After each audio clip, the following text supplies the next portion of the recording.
الحمد لله الحمد لله رب العالمين. الصلاة والسلام على سيدنا محمد خاتم النبيين وعلى آله الطيبين وأصحابه الطاهرين والمؤمنين المسلمين كلهم أجمعين. أما بعد، فقد قال الله سبحانه وتعالى في القرآن الكريم وفي الفرقان الحميد: أعوذ بالله من الشيطان الرجيم، بسم الله الرحمن الرحيم، فإذا فرغت فانصب وإلى ربك فارغب. صدق الله العلي العظيم. وقال نبينا خير الأنبياء صلى الله عليه وسلم: إن لكل عمل سرة ولكل سرة فترة. صدق رسول الله صلى الله عليه وسلم. புவிவாழ்வு புனிதம் பெற ஃபுர்கானை புவிகளித்த பேருபகாரி இல்லாமல்ல இறைவனை போற்றி புகழ்ந்தவனாய், அவனுடைய சாந்தியும் சமாதானமும் அருமை நாயகம் முஹம்மது ரசூலுல்லாஹ் ஸல்லல்லாஹு அலைஹி வஸல்லம் அவர்கள் மீதும், பாக்கியங்கள் நிறைந்த அவர்களுடைய உம்மத்தினர்கள் மீதும், குறிப்பாய் இங்கு குழுமி இருக்கின்ற இன்னும் குழுமம் இருக்கின்ற உங்கள் மீதும் என் மீதும் எல்லாம் வல்ல அல்லாஹ்வின் வற்றாக்கருணை என்றென்றும் குன்றாமல் குறைகின்றி நின்று நிலவட்டுமாக என பிரார்த்தித்தவனாய் என உரையை ஆரம்பம் செய்கிறேன். அஸ்ஸலாமு அலைக்கும் வரஹ்மத்துல்லாஹி வபரகாத்துஹு. எதை கேட்டோமோ அதன்படி வாழ்க்கையில் வழிபடக்கூடிய வாய்ப்பினை வல்ல ரஹ்மான் உங்களுக்கும் எனக்கும் தந்தருள் புரிவானாக. அல்லாஹ் ஜல்லஷானஹு தஆலா நம்மை எல்லாம் அநேகமாய் ஷஅபான் மாதத்தினுடைய இறுதி ஜும்ஆவிலே அமர வைத்திருக்கிறான். அல்ஹம்துலில்லாஹ். நாம் எல்லாம் ரமலானை எதிர்பார்த்தவர்களாய் இன்னும் 2-3 நாட்களிலே ரமலானுடைய பிறையை எதிர்நோக்கியவர்களாய் நாம் எல்லாம் இங்கே அமர்ந்திருக்கிறோம். உலமாக்கள் அதிகமாய் சொன்னார்கள்: அல்லாஹும்ம சல்லிம்னா இலா ரமலான் வஸல்லிம் லி ரமலான். யா அல்லாஹ், எங்களுக்கு ரமலானை ஆக்கி கொடு, எங்களை ரமலானுக்குள்ளாய் புகுத்து, ரமலானை எங்களுக்கு தா என்கிற அந்த துஆவை உலமாக்கள் அதிகமாக இந்த நேரத்திலே கேட்க தவற மாட்டார்கள். அதனோடு கூடவே இன்னொரு வாசகத்தையும் சேர்த்துக் கொள்வார்கள்: வஸல்லிம்ஹு லி முத்தகப்பிலா. எங்களுக்கு அதை பரிபூர்ணமானதாய், உன்னுடைய பொருத்தம் கொண்டதாய், உன்னுடைய ஆட்சேபனையோடு, உன்னுடைய அனுமதியோடு நாங்கள் உன்னுடைய பொருத்தத்தோடு அந்த மாதத்திற்குள்ளாய் நுழையக்கூடிய மக்களாய் எங்களை ஆக்கி வையா அல்லாஹ் என்கிற அந்த துஆவை உலமாக்கள் அதிகமாக கேட்பார்கள்.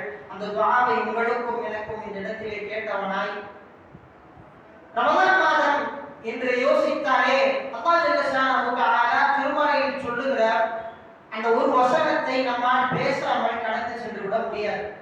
மோசம் என்ற அரபியிலே சொல்வார்கள், அதாவது ஒரு சீசன். அந்த சீசன் வந்து விட்டாலே அதிகமாய் திரும்ப அந்த ஆயத்துகளும் ஹதீஸ்களும் திரும்ப மக்களுக்கு நினைவூட்டப்பட்டு கொண்டே இருக்கும்.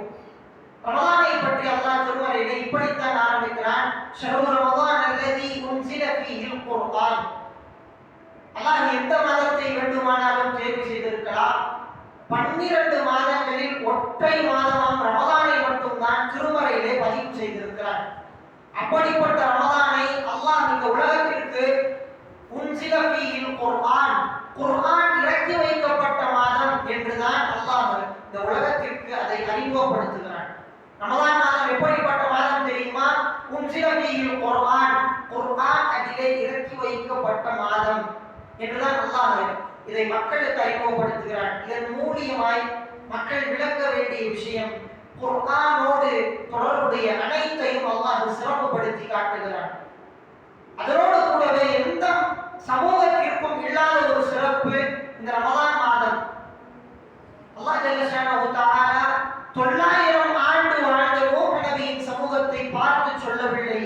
ஏன் ஏறக்குறைய 300 ஆண்டுகள் வாழ்ந்த ஈசா அலைஹிஸ்ஸலாத்துடைய சமூகத்தை பார்த்தும் சொல்லவில்லை. கைரு உம்மத் என்கிற வார்த்தை ஒரு சிறந்த சமூகம் என்று அல்லாஹ் நம்மை பார்த்து சொல்லி இருக்கிறார். நம்முடைய ஆயுட்காலம் எவ்வளவு தெரியுமா? பிரபலமான ஹதீஸ் நீங்கள் எல்லாம் கேள்விப்பட்டிருப்பீர்கள். அமாலு மின் உம்மத்தி மா பைன 60 அவு 70.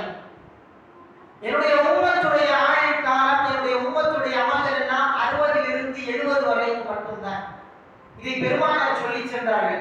900 ஆண்டு வாழ்ந்த ஒரு சமூகத்தை அல்லாஹ் கைரு உம்மத், சிறந்த சமூகம் என்கிற வார்த்தையை பயன்படுத்தாமல் வெறுமனே 60 ஆண்டு காலம் மட்டும் வாழக்கூடிய இந்த சமூகத்தை பார்த்து அல்லாஹ் சொல்லுகிறான் என்றால் காரணம் என்ன?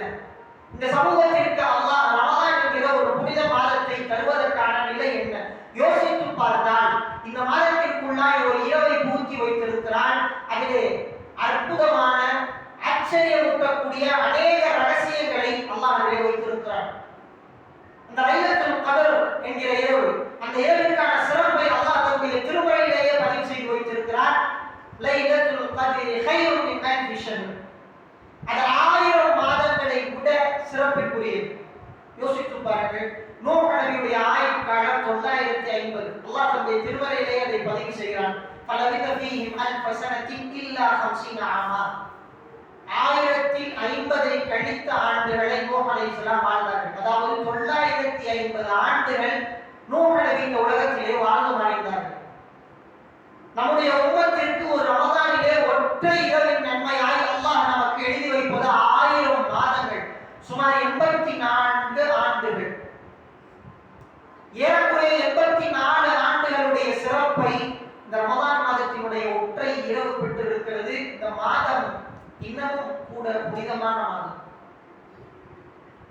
ஒருவர் பருவம் அடைந்து ஒருவரே 10 ஆண்டு காலங்கள் அவர் 10 ரமலானை மட்டும் அடைந்திருந்தால் 840 ஆண்டுகள் வாழ்ந்த நன்மையை அவர் அடைந்திருப்பார். யோசித்து பாருங்கள். அல்லாஹ் இவ்வளவு பெரிய நன்மையை இந்த ரமலானுடைய மாதத்தில் மாத்திரம் நமக்கு எல்லாம் வைத்திருக்கிறார். இப்படி அநேக சிறப்புகளை நாம் எல்லாம் சொல்லிக் கொண்டே செல்லலாம். ரமலானுடைய சிறப்புகள் என்னென்ன, ரமலான் எப்படிப்பட்ட மாதம், ரமலானை நாம் எப்படி பயன்படுத்த வேண்டும் என்பதை தான் இந்த நிலையில் நாம் யோசிக்க வேண்டும். எல்லா ஜும்ஆ மேடைகளிலும் இந்நேரம் பேசிக் கொண்டிருக்கக்கூடிய தலைப்பாய் இதுவாய்த்தான் இருக்கும். ரமலானை வரவேற்பது எப்படி? ரமலான் நம்மிடையே வரப்போகிறது. சென்ற ரமலான் சென்று விட்டது. சென்ற ரமலானில் இருந்த மக்கள் நம்மோடு இன்றைக்கு இல்லை. அல்லாஹ் உங்களையும் என்னையும் தேர்ந்தெடுத்து இந்த ரமலானிற்குள்ளாய் புகுத்துகிறான். ரமலான் என்கிற ஒரு விருந்தாடி நம்முடைய வீட்டின் கதவுகளில் வந்து நின்று விட்டது. அந்த விருந்தாடிக்கு நாம் எப்படி விருந்தோம்பல் செய்வது, அந்த விருந்தாடியை நாம் எப்படி கண்ணியப்படுத்துவது, அந்த விருந்தாடிக்கான எல்லா சகல வசதிகளையும் எப்படி நாம் செய்து கொடுப்பது என்பதை தான் யோசித்து பார்க்க வேண்டும். இது சம்பந்தமாக யோசித்துக் கொண்டிருக்கும் பொழுது பெருமானாருடைய ஒரு அற்புதமான ஹதீஸுடைய கண்களிலே தென்பட்டது. பெருமானார் ஒரு மிகப்பெரிய சொல்லாடலை கையில் வைத்திருந்த ஒரு நபர். ஜவாமியுல் கலீம் என்று சொல்லுவார்கள்.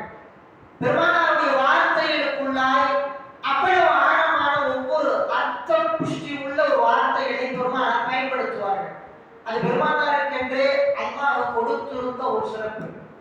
அப்படி பெருமானார் சொன்ன ஒரு ஹதீஸ் சஹீஹ் புகாரியிலும் முஸ்லிமிலும் பதிவாயிருக்கக்கூடிய ஒரு ஹதீஸ், அக்லிஃபு அல் அஅமாலி மா யுதீகூன பிஹி, அக்லிஃபு மின் அல் அமலி மா துதீகூன். பெருமானார் அந்த ஹதீஸை இப்படித்தான் ஆரம்பிக்கிறார்கள். நீங்கள் ஒரு அமலை செய்ய வேண்டும் என்று நாடினால் அந்த அமல் உங்களுக்கு எது தோதுவாக இருக்குமோ அந்த அமலை செய்யுங்கள். முதல் வார்த்தை அக்லிஃபு, நீங்கள் திட்டமிட வேண்டும், நீங்கள் பொறுப்பேற்றுக் கொள்ள வேண்டும், நீங்கள் சிந்திக்க வேண்டும். முதலாய் ரமலானிற்குள் நுழைவதற்கு முன்னால் நீங்கள் செய்ய வேண்டிய முதல் வார்த்தை அக்லிஃபு, நீங்கள் யோசியுங்கள். இந்த ரமலான் மாதத்திலே நாம் என்ன செய்ய போகிறோம் என்பதை முதலில் யோசித்து பாருங்கள். இந்த ரமலான் மாதத்தை நாம் என்ன செய்ய போகிறோம்? இந்த ரமலானிலே நான் இத்தனை குர்ஆன் ஓத போகிறேன், இவ்வளவு தர்மங்கள் செய்ய போகிறேன், இவ்வளவு ஜகாத்துகள் கொடுக்க போகிறேன், இவ்வளவு நாட்கள் நான் இஅ்திகாஃப் கொடுக்க போகிறேன், இவ்வளவு நாள் நான் தொழப் போகிறேன், இவ்வளவு துஆக்களை நான் என்னுடைய பிள்ளைகளுக்கு சொல்லித் தர போகிறேன் என்றெல்லாம் நீங்கள் இந்த ரமலான் சம்பந்தப்பட்ட திட்டமிடல்களும் தயாரிப்புகளும் நம்முடைய வீடுகளில் இருக்க வேண்டும். ரமலானை வரவேற்பதின் முதல் கட்டம் அக்லிஃபு, நீங்கள் ரமலான் சம்பந்தமாக திட்டமிடுங்கள். எப்படிப்பட்ட திட்டமாக இருக்க வேண்டும்? உங்களால் எந்த ஒன்று இயலுமோ அந்த அமல்களை மாத்திரம் செய்வதற்கு முதலாவதாய் திட்டமிடுங்கள். ஏன் நம்மால் முடிந்த அமல்களை மாத்திரம் செய்வதற்கு திட்டமிட வேண்டும்? பெருமானாருடைய பண்பு இரண்டு விஷயங்களை பெருமானாருக்கு தேர்ந்தெடுப்பதற்கு கொடுத்தால் பெருமானார் இரண்டில் எது இலகுவானதோ அதை தேர்ந்தெடுப்பார்கள். இது பெருமானாருடைய பண்பு. அமல்களிலே நாம் இதை ஏன் செய்ய வேண்டும்? ஒரு சிலருக்கு உது செய்வது என்பது மிக இலகுவானதாக இருக்கும், சிலருக்கு சுன்னத் தொழுகைகள் மிக இலகுவானதாக இருக்கும், சிலருக்கு போகிற போக்கிலே அவருடைய கல்வியை பிறருக்கு கற்றுக் கொடுப்பது இலகுவானதாக இருக்கும், சிலருக்கு இவைகள் எல்லாம் தாண்டி தான தர்மங்கள் கொடுப்பது இலகுவானதாக இருக்கும். இப்படி அவர்களுக்கு என்னென்ன அமல்கள் எல்லாம், என்னென்ன செயல்கள் எல்லாம், என்னென்ன வணக்கங்கள் எல்லாம் அவர்களுக்கு இலகுவாக தென்படுகிறதோ அந்த அமல்களை மாத்திரம் நீங்கள் செய்து கொள்ள வேண்டும் என்பது பெருமானாருடைய உத்தரவு. இதற்கு ஒரு உதாரணமாய் சொல்ல வேண்டும் என்றால், ஃபயாத் இப்னு அயால் என்று சொல்லக்கூடிய ஒரு மாபெரும் மனிதர், ஆபிதுல் ஹரமைன் என்று அவரை சொல்லுவார்கள். ஹரமிலே இருக்கக்கூடிய ஒரு மிகப்பெரிய வணக்கசாலியில் அவர்களும் ஒருவர். மாலிக் ரஹ்மத்துல்லாஹுடைய காலத்திலே சககாலத்திலே வாழ்ந்த ஒரு மனிதர். ஒருமுறை மாலிக் ரஹ்மத்துல்லாஹ் அவர்களுக்கு இப்படி கடிதம் எழுதுகிறார்கள்: மாலிக் ரஹ்மத்துல்லாஹ், நீங்கள் ஹதீஸ் படித்துக் கொடுப்பதை நிறுத்தி விடுங்கள். எப்படிப்பட்ட மனிதர் மாலிக் என்பதை யோசித்து பார்க்க வேண்டும். மிகப்பெரிய ஹதீஸ்களை வல்லுனர். அவர்கள் ரமதான் வந்துவிட்டால் தன்னுடைய ஹதீஸ் படித்துக் கொடுப்பதை நிறுத்தி விடுவார்கள், முழுக்க முழுக்க இபாதத்திலே மூழ்கி விடுவார்கள். அப்படிப்பட்ட மாலிக்கிற்கு ஃபயாத் என்று சொல்லக்கூடிய அந்த மாபெரும் வணக்கசாலி எழுதுகிறார்: மாலிக் அவர்களே, நீங்கள் உங்களுடைய கல்வியை நிறுத்தி விடுங்கள், முழுக்க முழுக்க அல்லாஹ்வின் பக்கம் திரும்பி விடுங்கள் என்று ஃபயாத் அவர்களுக்கு நசீஹத், அவர்களுக்கு நல்லுபதேசம் செய்ய மாலிக் ரஹ்மத்துல்லாஹ் பதில் கடிதம் எழுதுகிறார்கள்: அல்லாஹ் உங்களை வணக்கசாலியாக ஆக்கினான், உங்களுக்கு அது இலகுவாக ஆக்கினான், நீங்கள் அதை எடுத்துக் கொண்டீர்கள். அல்லாஹ் எனக்கு ஹதீஸ் படித்துக் கொடுப்பதை இலகுவாக ஆக்கினான், நான் அதை எடுத்துக் கொண்டேன். உங்களுடையதை விட என்னுடையது எந்த விதத்திலும் குறைந்ததல்ல, என்னுடையதை விட உங்களுடையது எந்த விதத்திலும் குறைந்தது அல்ல என்று மாலிக் ரஹ்மத்துல்லாஹ் அந்த கடிதத்திலே எழுதி அனுப்பினார்கள் வருவார்கள். இப்படி இலகுவான விஷயங்களை உங்களுக்கு முதலாய் எந்த விஷயங்கள் எல்லாம் இந்த ரமதானிலே மிக இலகுவாக கிடைக்குமோ, எனக்கு குர்ஆன் ஓத தெரியும் என்கிற நபர்கள் எல்லாம் குர்ஆனை அதிகமாக ஓதி பழகுங்கள். யார் யாருக்கெல்லாம் தொழுகை என்னால் இயலும் என்றால் தொழுது பழகுங்கள். தர்மங்களை செய்ய இயலும் என்றால் தர்மங்களை செய்யுங்கள். துஆக்களை மரணம் செய்ய முடியும் என்றால் துஆக்களை மரணம் செய்யுங்கள். இவைகளை எல்லாம் தாண்டி உங்களுக்கு குர்ஆன் ஓத தெரியவில்லை என்றாலும் கூட முடிந்த மட்டும் குர்ஆனை விளங்கக்கூடிய நல்ல வகையிலான தர்ஜுமாக்களையாவது நீங்கள் வாசித்து பழகுங்கள் என்பதைத்தான் இந்த வாசகம் நமக்கு விளக்க சொல்லுகிறது. ரமதானுடைய ஆரம்பம் திட்டமிடலில் தொடங்கி அந்த திட்டமிடல் எப்படி இருக்க வேண்டும் என்பதையும் பெருமானார் நமக்கு சொல்லித் தருகிறார்கள். இக்லிஃபு மினல் அமலி மா துதீகூன். எந்த அமல்கள் எல்லாம் உங்களால் செய்ய இயலுமோ அவைகளை மாத்திரம் நீங்கள் செய்யுங்கள். உங்களுக்கு கடினமான அமல்களை அப்பொழுது என்ன செய்ய வேண்டும்? உங்களால் 5 வக்து தொழுகைகளை ஜமாத்தாக தொழ முடியவில்லையா? அவைகளுக்கான தீர்வு என்ன? பெருமானார் அதையும் சொன்னார்கள். உங்களால் இயன்ற வரை முயற்சி செய்யுங்கள். உங்களால் இயன்ற வரை அதிலே உங்களுடைய முயற்சிகளை செய்யுங்கள். பெருமானார் அதை மாத்திரம் தான் எதிர்பார்த்தார்கள். நமக்கு இருந்த நோன்பை போல் முன்னிருந்த சமுதாயத்திற்கான நோன்பு அல்ல.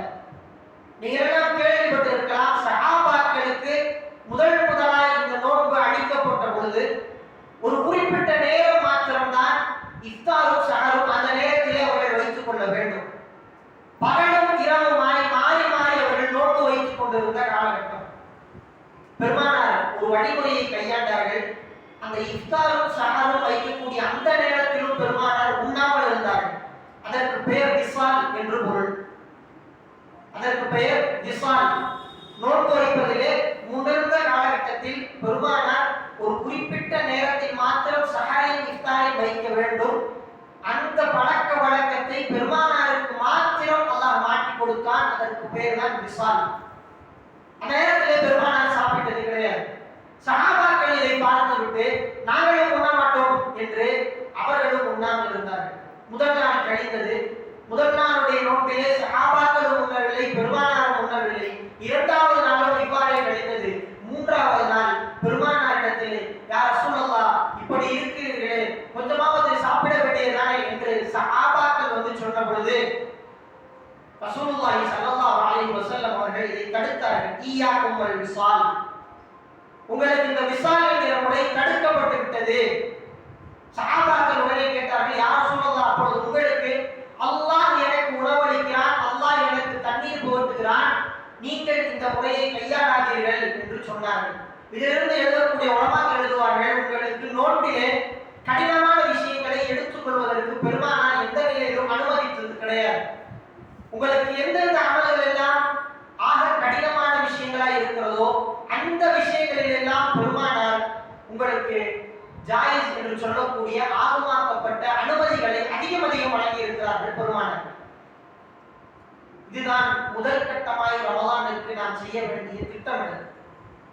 முதலாவதாய் இக்லிஃபு என்கிற திட்டமிடலோடு, இரண்டாவதாய் என்னென்ன அமல்கள் எல்லாம் நமக்கு இலகுவாய் இருக்கிறதோ அந்த அமல்களை மாதந்தோறும் செய்வதற்கான ஒரு வாய்ப்பினை நாம் அமைத்துக் கொள்ள வேண்டும். பெருமானார் அந்த ஹதீஸை இப்படி தொடர்கிறார்கள், ஃபஇன்னல்லாஹ லா யமில்லு ஹத்தா துமில்லு, நீங்கள் சடைவடையும் வரை அல்லாஹ் சடைவடைய மாட்டான் என்கிற ஒரு வார்த்தையை பெருமானார் பயன்படுத்துகிறார்கள். அப்படி என்றால் என்ன? நீங்கள் சோர்வுறும் வரை அல்லாஹ் சோர்வுற மாட்டான். நீங்கள் எந்த காலத்தில் எல்லாம் அந்த அமலை ஆர்வத்தோடும் கேட்டத்தோடும் செய்து கொண்டிருக்கிறீர்களோ அந்த காலம் வரைக்கும் அல்லாஹ்வுடைய கை உங்களுக்கான கூலியை வழங்கிக் கொண்டே இருக்கும். என்றைக்கு உங்களுடைய ஆர்வமும் தேட்டமும் குறைந்து அந்த அமல் உங்களிடத்திலிருந்து விலகுகிறதோ அன்றைக்கு அல்லாஹ்வும் சோர்வடைந்து விடுவான், உங்களுக்கான கூலியும் நின்றுவிடும். இதைத்தான் பெருமானார் சொன்னார்கள். இதை மிக தெளிவாக அடுத்த வாசகத்திலே இப்படி சொல்லுகிறார்கள், அஹப்புல் அமாலி இலல்லாஹி அத்வமுஹா, அல்லாஹ்விடத்திலே மிக பிரியமான அமல் என்பது தொடர்படியாக செய்யக்கூடிய அமல். மிக தெளிவாய் பெருமானார் இப்படி சொல்லிவிட்டார்கள். அல்லாஹ்விடத்திலே எந்த அமல்கள் மிக பிரியமானது என்று சொன்னால் நீங்கள் எதை செய்தாலும் அதனோடு இப்படியும் சேர்த்துக் கொள்கிறார்கள், அதை மிக குறைவாக செய்தாலும் தொடர்ச்சியாக செய்தால் அல்லாஹ் அதை விரும்புவான். பெருமானார் நமக்கு எல்லாம் சொல்லித் தருகிற இரண்டாவது பாடம். திட்டமிடலோடு சேர்த்து அந்த அமலை நீங்கள் வாழ்நாள் முழுவதும் உங்களால் இயன்ற அளவிற்கு அதை கடைபிடிக்க வேண்டும் என்கிற ஒரு வாசகத்தை பெருமானார் இங்கே நமக்கு உணர்த்துகிறார்கள். ஒவ்வொரு மனிதரும் இபாதத்திலே ஆர்வம் காட்ட வேண்டும் என்பது எல்லா உலமாக்களுடைய ஒரு மிகப்பெரிய கருத்து. அந்த ஆர்வத்தை நாம் எப்படி நிர்வகித்துக் கொள்ள வேண்டும்? இஸ்லாம் நமக்கு அதை கற்றுத் தருகிறது.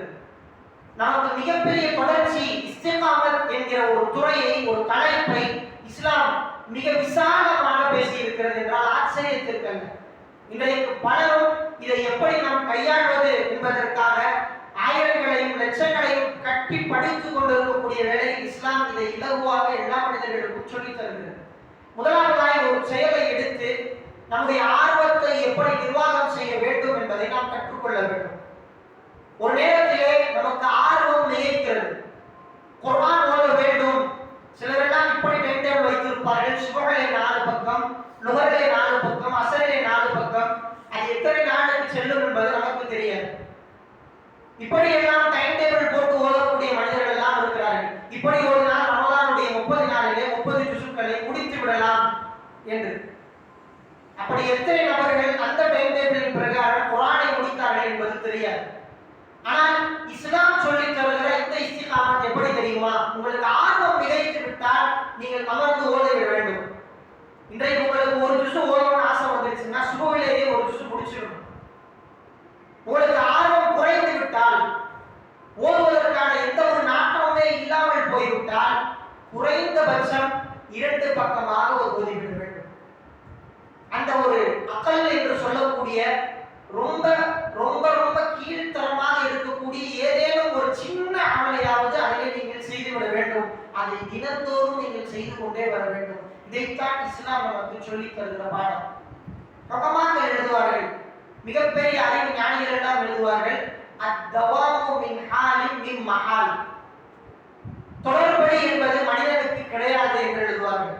அல்லாஹ் தன்னுடைய திருமறையிலும் சொல்லி காட்டுகிறான், நபியை படைத்த போது அவருக்கு அஸம் என்று சொல்லக்கூடிய அந்த இஸ்திகாமத் என்று சொல்லக்கூடிய அந்த ஒரு தன்மை இல்லை என்று அல்லாஹ் திருமறையிலும் பேசி காட்டுகிறார். மனிதனுடைய இயல்பு எந்த ஒரு துறையை எடுத்தாலும் எந்த ஒரு செயலை எடுத்தாலும் அதை அவனால் தொடர்படியாக செய்ய முடியாது. அவனுடைய ஆர்வம் ஒரு நேரத்திலே மிகுதியாகவும் ஒரு நேரத்திலே குறைவாகவும் தான் இருக்கும். இதை அல்லாஹ் இப்படித்தான் இந்த சிஸ்டத்தில் தான் படைத்து வைத்திருக்கிறார். அதற்கு தோதுவாகத்தான் இஸ்லாத்தையும் வடிவமைத்து வைத்திருக்கிறார். உங்களுக்கு எது முடியுமோ, உங்களுக்கு எந்த அமல்கள் எல்லாம் இயலுமோ அந்த அமல்களை நீங்கள் செய்ய வேண்டும். எதுவெல்லாம் உங்களுக்கு கடினமோ அவைகளை நீங்கள் விட்டு விலகி விடுங்கள். ஆனால் ஆர்வம் உங்களுக்கு குறையக்கூடிய வேளையில் நீங்கள் உங்களால் இயன்ற அளவிற்கு என்ன செய்ய இயலுமோ அந்த நாளிலே அந்த அமலை நீங்கள் செய்து முடித்து விட வேண்டும். இதை இஸ்லாம் வலியுறுத்துகிறது. பெருமானாருடைய அமல் எப்படி இருக்கும் என்று ஆயிஷா நாயகியிடம் கேட்டபொழுது, கான அமலுஹு தஈமா, அவருடைய அமல்கள் எல்லாம் தொடர்படியாக இருக்கும் என்றார்கள் ஆயிஷா நாயகி. அந்த தொடர்படியான அமல்களை உங்களுக்கு எது தோதுவானதோ அதை எடுத்துக் கொள்ளுங்கள் என்றார்கள். எல்லா ரசூலுல்லாஹ்வுடைய அமல்களும் அவர்களுடைய அமல்கள் யோசித்து பார்க்கவே முடியாத அளவிற்கு அவ்வளவு தொடர்ச்சியாக அவ்வளவு நேர்ச்சியாக ஒரு தலைவர் அரசியலையும் செய்து கொண்டு ஆன்மீகத்தையும் போதித்துக் கொண்டு தன்னுடைய குடும்பத்தை பார்த்து கொண்டு ஒரு தாத்தாவாய் ஒரு அப்பாவாய் ஒரு தன்னுடைய கணவனாய் இந்த சமூகத்தின் தலைவராய் எல்லா பரிணாமங்களிலும் இன்று இந்த உலகத்திற்கான தகவல்களை தந்து கொண்டிருந்த ஒரு தலைவர், அவருக்கு எல்லா அமல்களையும் செய்வதற்கான நேரங்கள் இருந்தது என்றால் மிகப்பெரிய ஒரு ஆச்சரியம். எப்படி தனக்கான நேரத்தை அவர்கள் செதுக்கினார்கள்? இரண்டு விஷயங்களை அவர்கள் செய்து கொண்டார்கள். முதலாவது, ஒரு நாளை இரண்டாக பிரித்தார்கள் பெருமானார். ஒரு நாளை இரண்டாக பிரித்தார்கள். எப்படி பிரித்தார்கள் தெரியுமா? ஒரு நாளுடைய ஒர்க்கிங் ஹவர் என்பது 8 மணி நேரம். ஒரு நாள், அந்த நாளுடைய முழு வேலை நேரம் என்பது 8 மணி நேரம். அந்த 8 மணி நேரத்தை பெருமானார் எப்படி ஆக்கி கொண்டார்கள்? பகலிலே 4 மணிக்கு எழுந்திருப்பார்கள். நாளில் தொடங்கி 5, 6, 7, 8, 9, 10, 11, 12 12 மணி வரைக்கும் பெருமானாருடைய உழைப்பு நேரம் இருக்கும். 12லிருந்து 1 மணி வரைக்கும் பெருமானார் கைலோலா என்று சொல்லக்கூடிய ஒரு அபரிமிதமான தூக்கத்தை அவர்கள் தூங்குவார்கள். நீங்கள் எல்லாம் உங்களுடைய வாழ்க்கையிலே சேர்த்துக் கொள்ள வேண்டிய ஒரு அமல். பெருமானார் மிக அற்புதமாக ஒரு தூக்கத்தை நமக்கு கற்றுக் கொடுத்து சென்றார்கள். முற்பகல் நேரத்திலே தூங்கக்கூடிய ஒரு தூக்கம். நாமெல்லாம் லுகர் முடித்து தூங்கக்கூடிய ஒரு மக்களாய் இன்றைக்கு பழகி கொண்டிருக்கிறோம். லுகருக்கு முன்னால் பெருமானார் வைத்திருந்த ஒரு தூக்கம் 12லிருந்து 1 வரை, 1லிருந்து தொடங்கி திருப்பி 8 மணி வரைக்கும் பெருமானார் இருப்பார்கள். 8 மணிக்கு இஷா தொழுது தூங்கிடுவாங்க. அதற்கு பின்னால் மறுபடியும் பெருமானாருடைய ரொட்டீன் இப்படித்தான் இருக்கும். ஒரு நாளில் ஒரு மனிதன் சராசரியாக 8 மணி நேரம் உழைக்கக்கூடிய நேரத்தில் பெருமானார் தன்னுடைய வாழ்வியலை சற்று மாற்றிக்கொண்டு 16 மணி நேரம் உழைத்தார்கள். ஒரு நாளை இரண்டாக பிரித்து உழைத்தார்கள் பெருமானார். இது அவருடைய முதல் சாதனைக்கான வித்து.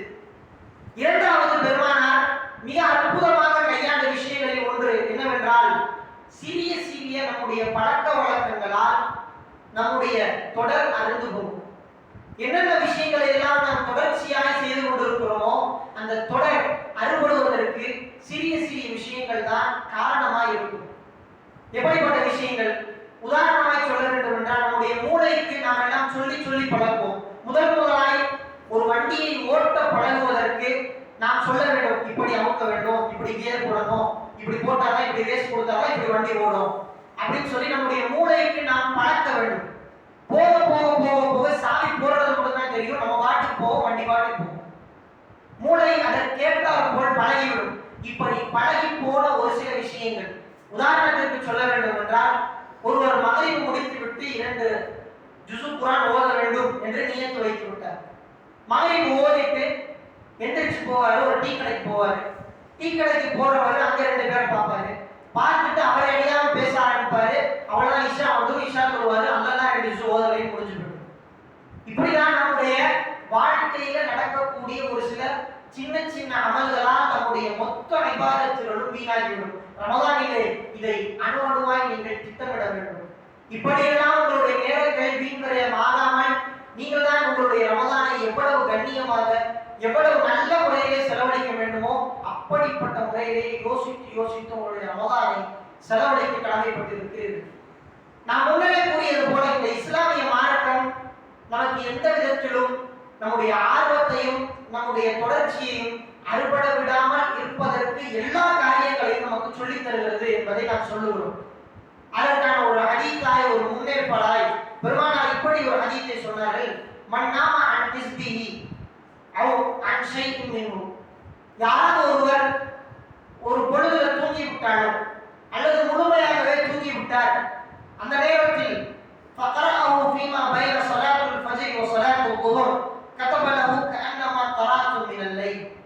ஒரு இரவுல நைட் தூங்குறதுக்கு முன்னாடி இல்லாட்டி இஷாக்கு அப்புறமா, ஐஷா நாயகர்லாம் இப்படி ஒரு பழக்கம் இருந்துச்சு. இஷாக்கு அப்புறம் குர்ஆன் ஓதணும், குர்ஆன் இவ்வளவு ஓதணும் அப்படின்னு சொல்லி இஷாக்கு அப்புறம் ஓதி தூங்குற ஒரு பழக்கம் இருந்துச்சு. அப்படி உங்களை யாராவது இஷாக்கு அப்புறம் ஓதணும் அப்படிங்கிற ஒரு பழக்கம் இருந்து அன்றைக்கு உங்களை யாராவது தூங்கிட்டீங்க அப்படின்னா, இல்ல அந்த ஒரு பகுதியில மட்டும் தூங்கிட்டீங்க, மகரிப் இஷால ஓதணுன்றீங்க, மகரிப் இஷால தூங்கிட்டீங்க அப்படின்னு இருந்தா, அதை நீங்கள் ஃபஜ்ரில் இருந்து லுஹருக்குள்ளாய் ஓதிவிட்டால் அல்லாஹ் உங்களுக்கு கதபலஹு கஅன்னமா தரஅஹு மினல் லைல், நீங்கள் இரவிலே ஓதியிருந்தால் அல்லாஹ் உங்களுக்கு என்ன நன்மை கொடுப்பானோ அந்த நன்மை அல்லாஹ் நீங்கள் ஃபஜ்ரில் இருந்து லுஹருக்குள்ளாய் ஓதினால் அல்லாஹ் தருகிறேன் என்று சஹீஹான ஹதீஸ்களிலே அல்லாஹ் பதிவு செய்து வைத்திருக்கிறார். இது பெருமானாருடைய ஹதீஸ். உங்களுடைய தொடர்ச்சியை அறுபட்டு விட்டாலும் கூட அடுத்த நாளிலே உங்களுக்கு நினைவு வந்த உடனே நீங்கள் ஓதிவிட வேண்டும். அதைத்தான் பெருமானார் ஃபஜ்ரிலிருந்து லுஹருக்குள்ளாய் நீங்கள் ஓதிவிட்டால் அதற்கான கூலியை அல்லாஹ் நீங்கள் அந்த நாளில் செய்தால் எப்படி தருவானோ அப்படியே உங்களுக்கு அதை வழங்கியே விடுவான். அல்லாஹ் தன்னுடைய திருமறையிலே பெருமானாருக்கு இப்படி சொல்லி காட்டுகிறார். இதா ஃபரகத ஃபன்சப், நீங்கள் ரெஸ்ட் எடுக்க போனால் உங்களுக்கு இலகுவாக எந்த நேரம் இருக்கிறதோ அந்த நேரத்திலே ஃபன்சப் இபாதத் செய்யுங்கள் என்று அல்லாஹ் பெருமானாரை அழைக்கிறார். வைலா ரப்பிக ஃபர்கப், உங்களுடைய ரப்பினிடத்திலே அதிகமாக ஆர்வம் செலுத்துங்கள் என்று அல்லாஹ் பெருமானாருக்கோடு சேர்த்து நமக்கும் இந்த இடத்திலே கட்டளையிடுகிறான்.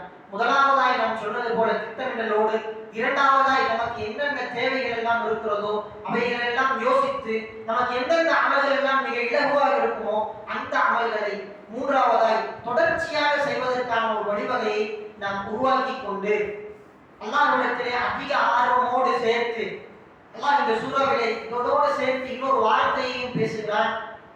அலம் நஷ்ரஹ் லக ஸத்ரக் என்று ஆரம்பிக்கக்கூடிய அந்த அத்தியாயம் நீங்கள் எடுத்து பாருங்கள். வவதஅனா அன்க விஸ்ரக், அல்லாஹ் இந்த வார்த்தையை பேசுகிறான், பெருமானாருக்கு பேசுகிறான். உங்களுடைய முதுகில் இருந்த அனைத்து சுமைகளையும் நாம் இறக்கி விட்டோம். வவதஅனா அன்க விஸ்ரக், உங்களுடைய முதுகில் இருந்த சுமைகளை எல்லாம் இறக்கி விட்டோம். அதற்கு அப்புறம் தான் அல்லாஹ் சொல்றான், இதா ஃபரகத ஃபன்சப், நீங்கள் எப்பொழுது ஓய்வு எடுக்கிறீர்களோ அந்த நேரத்திலே அல்லாஹ்வுக்கு இபாதத் செய்யுங்கள். அதே போல்தான் நம்முடைய வீட்டில் இருக்கக்கூடிய சகோதரிகளையும் நமக்கு கீழாய் வேலை பார்க்கக்கூடிய வேலைக்காரர்களையும் அவர்களுடைய சுமைகளை நாம் சற்று குறைப்பதற்கான ஒரு நிலையிலே நாம் எல்லாம் இருக்கிறோம். இந்த ரமலானுடைய மாதத்தில் சஹருக்கான ஏற்பாடுகளும் இஃப்தாருக்கான ஏற்பாடுகளும் மிக அதிகமாக எல்லா வீடுகளிலுமே நடக்கும். எல்லோரும் நோன்பாளிகள் தான், ஆனால் மேல்மிச்சமாய் ஆண்கள் அதிகமாக எல்லா வீடுகளிலும் தூங்குவதை நாம் பார்க்கிறோம். ஆனால் நம்முடைய வீட்டு பெண்கள் கடுமையாய் உழைத்து நம்முடைய உணவிற்காக எல்லா நிலையிலும் அவர்கள் சமைத்துக் கொண்டே இருக்கிறார்கள். அவர்களும் நோன்பாளிகள் தான். அவர்களுக்கான அந்த சுமைகளை சற்று நாமும் இறக்கி வைப்பவர்களாய் அவர்களுக்கு அந்த பரவத்த என்கிற அந்த ஒரு ஓய்வை நாம் கொடுத்தால் ஃபன்சப், அவர்களும் அல்லாஹ்விடத்தில் நெருங்குவார்கள். வைலா ரப்பிக ஃபர்கப், இதற்கெல்லாம் கூலிகளை அல்லாஹ்விடத்தில் எதிர்பார்த்தவர்களாய், அல்லாஹ்வோடு ஆர்வம் கொண்டவர்களாய், அல்லாஹ்வின் மீது பேர் அவா கொண்டவர்களாய் நாம் எல்லாம் இந்த ரமதானை கழிப்போமாக. ஆகிரு தஅவானா அல்ஹம்துலில்லாஹி ரப்பில் ஆலமீன். அஸ்ஸலாமு அலைக்கும் வரஹ்மத்துல்லாஹி வபரகாத்துஹு.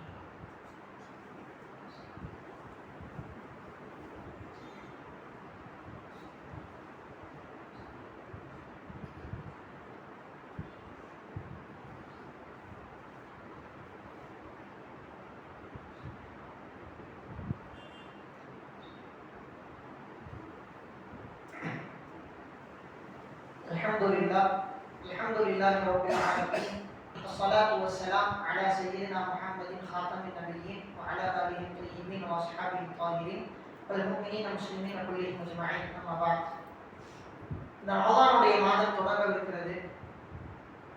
மிக முக்கியமான ஒரு சில தகவல்களை மட்டும் இந்த உரையிலே பரிமாறிவிட்டு இந்த உரையை முடித்துக் கொள்வோம். மிக முக்கியமான விஷயம் என்னவென்றால், இன்னும் 3 நாட்களில் சென்னைக்கும் மும்பைக்கும் எப்படி சண்டை ஏற்படுமோ, 2 மேட்ச் ஏற்பட்டால் அப்படி ஒரு சில ஜமாத்தார்கள் சண்டையிடுவார்கள். வெறுமனே ஒரு பிறைக்காக 2 கூட்டங்களாய் 3 கூட்டங்களாய் சண்டைகள் எல்லாம் ஏற்படும். அதற்கு ஒரு உதாரணம் சொல்லுவார்கள். மாலிக் ரஹ்மத்துல்லாஹி அவர்கள் ஹதீஸ் நடத்தி கொண்டிருந்த வேளையில், ஹதீஸ் நடத்தி கொண்டிருந்த அந்த வேளையில் ஒரு யானை உள்ளே நுழைகிறது. அந்த யானை உள்ளே நுழைவதை பார்த்துவிட்டு எல்லா மாணவர்களும் பதறி ஓடுவதை பார்த்தார்கள். ஒரே ஒரு மாணவர் மட்டும் அமர்ந்திருக்கிறார். அவர் பேர் யஹ்யா லைஸ். அந்த மாணவர் அமர்ந்திருப்பதை பார்த்துவிட்டு மாலிக் ரஹ்மத்துல்லாஹி கேட்டார்கள், நீ யாருப்பா, உன் பேர் என்ன, எந்த ஊர்ல இருந்து வந்திருக்கிற, யானை வருதுன்றாலே பயப்படாம இருக்கியப்பா அப்படின்னு. அவருக்கு மாலிக் ரஹ்மத்துல்லாஹி சொன்ன வரைக்கும் அந்த யானை வருதுன்னே தெரியல. அவர் சொன்னாரு, நான் ஸ்பெயின்ல இருந்து வரேன், எனக்கு உங்களுடைய பாடத்தை கேட்க மட்டும்தான் ஆர்வம், நீங்க பாடம் நடத்த நடத்த நான் இங்கேயே தான் உட்கார்ந்துருந்தேன், உங்க பாடத்துல மட்டும்தான் கவனம் செலுத்தினே தவிர யானை வருதுங்கிற பேச்சை நான் கேட்கல உஸ்தாத் அப்படின்னு சொன்னாருன்னு சொல்லுவாங்க. இதை வைத்து உலமாக்கள் நமக்கு என்ன சொல்லுவாங்கன்னா, இது போன்ற யானைகள் எக்கச்சக்கமான யானைகள் வரலாம். பிறைகள் என்கிற அடிப்படையில், தராவீஹ் என்கிற அடிப்படையில், சஹர் இஃப்தார் என்கிற அடிப்படையில், அநேக ஃபிக்ஹ் மசாயிலின் அடிப்படையில் என்ன வேண்டுமானாலும் வரலாம். ஆனால் ஒன்றே ஒன்று மட்டும் நிச்சயம்தான், நம்முடைய நம்பிக்கையும் ஒன்று, அவர்களுடைய நம்பிக்கையும் உண்டு, எல்லாருடைய அகீதாவும் ஒன்று. அனைவரும் முஸ்லிம்கள் என்கிற போர்வைக்குள் வருவோம், அனைவரும் சொர்க்கத்தை நோக்கி அமல் செய்யக்கூடியவர்களாக இருக்கிறோம். அல்லாஹ் ஜல்லஷானஹு தஆலா நம் அனைவருக்கும் ஜன்னத்துல் ஃபிர்தௌஸ் என்கிற உயர்ந்த சொர்க்கத்தை உங்களுக்கும் எனக்கும் தந்தல் புரிவானாக. நபிமார்களோடு, சுஹதாக்களோடு, சாலிஹீன்களோடு இருக்கக்கூடிய ஒரு நல்ல அந்தஸ்தை அந்த சொர்க்கத்திலும் நமக்கு தந்தல் புரிவானாக. வாஹிரு தஅவானா அல்ஹம்துலில்லாஹி ரப்பில் ஆலமீன். அஸ்ஸலாமு அலைக்கும் வரஹ்மத்துல்லாஹி.